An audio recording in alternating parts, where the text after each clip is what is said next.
Hi everyone. Today I'm going to be talking about the rise of conservatism in the 1970s.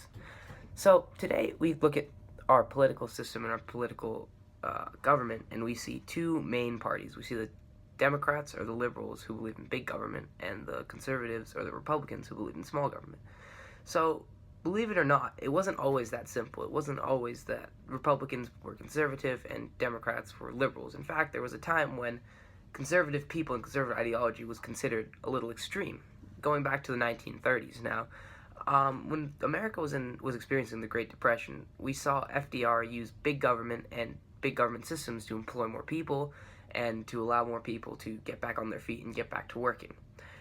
This was a huge liberal. This was hugely aligned with liberal ideology and hugely aligned with the idea of big government and the idea of government helping others.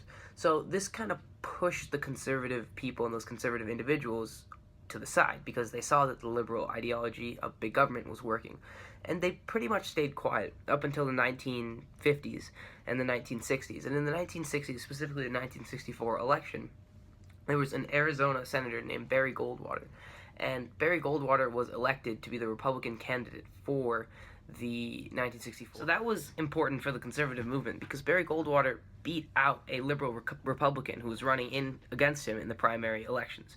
Now, this was a big win for the Conservative Party and the conservative movement because this was their really first chance that they had on a large-scale stage. Because before that, they had been considered almost an extremist party for their views that countered and rivaled the liberal viewpoint.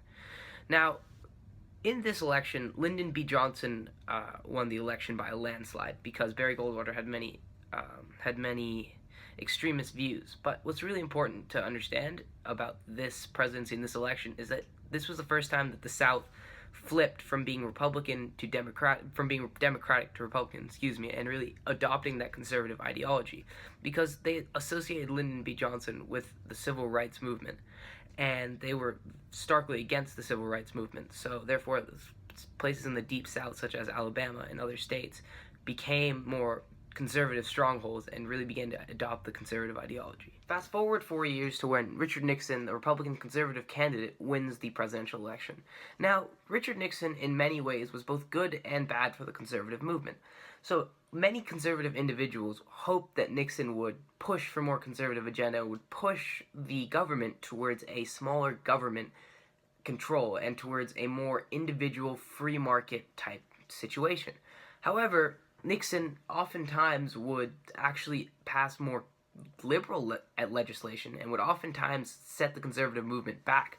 For example, a lot of environmental laws, such as the Clean Air Act and the Clean Water Act, were both passed under Richard Nixon. Now, that's an example of government getting into the lives of everyday people instead of getting out of it. So I think that's really important to understand that Nixon, almost as a conservative Republican, kind of held back the conservative movement. And this was the case up until the Watergate scandal. And in the Watergate scandal, Richard Nixon was caught spying on his opponents and on other people. And people didn't think that they could trust Richard Nixon in government, and they didn't think that he was a really trustworthy person. So this actually really kickstarted the conservative movement and almost popularized it to a new level, because conservative people believe that, as I said before, government should be out of the everyday person. So the idea that government should be out of people's lives is a huge aspect of the conservative ideology and the conservative movement. Now, if the government is not able to be trusted in Richard Nixon, who is believed to be an untrustworthy guy, people don't want the government to be in their everyday lives. Now, because they don't want government to be in their everyday lives, people started to invest more time into really understand the conservative movement and started to support the conservative movement. And this served as a springboard for the 1980 election of Republican President Ronald Reagan. Now, Ronald Reagan is deemed one of the great American presidents because of the work he did for the country.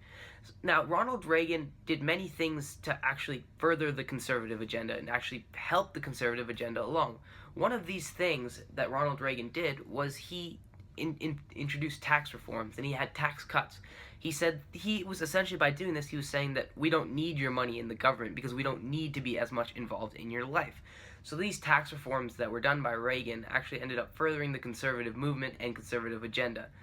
And this also caused vast economic gains for many other people, because with tax reforms and less government involvement in people's lives and in business, people were able to make more money and they were able to keep more money. So the conservative movement almost enforced the idea of extreme capitalism and enforced the idea that if you can make money, make more money, and if you aren't making money, then you're kind of left to the dust. The government isn't there to save you and to help you out. In other words, the conservative ideology almost enforced a survival of the fittest and every man for themselves idea. Although there still is government involvement, it's just much less and it's much more pulled back and restrained than in the liberal ideology.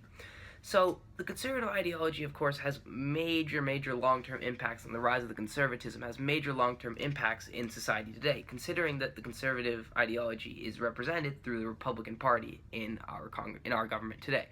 So because of this, without the rise of conservatism and without Watergate scandal and without all of that kind of popularizing conservatism as a whole, our governmental system could look completely different than it does today. There could be some other party that was in the mainstream instead of the conservatives.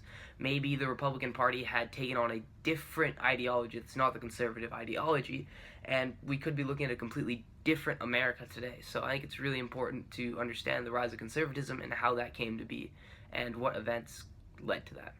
Thank you.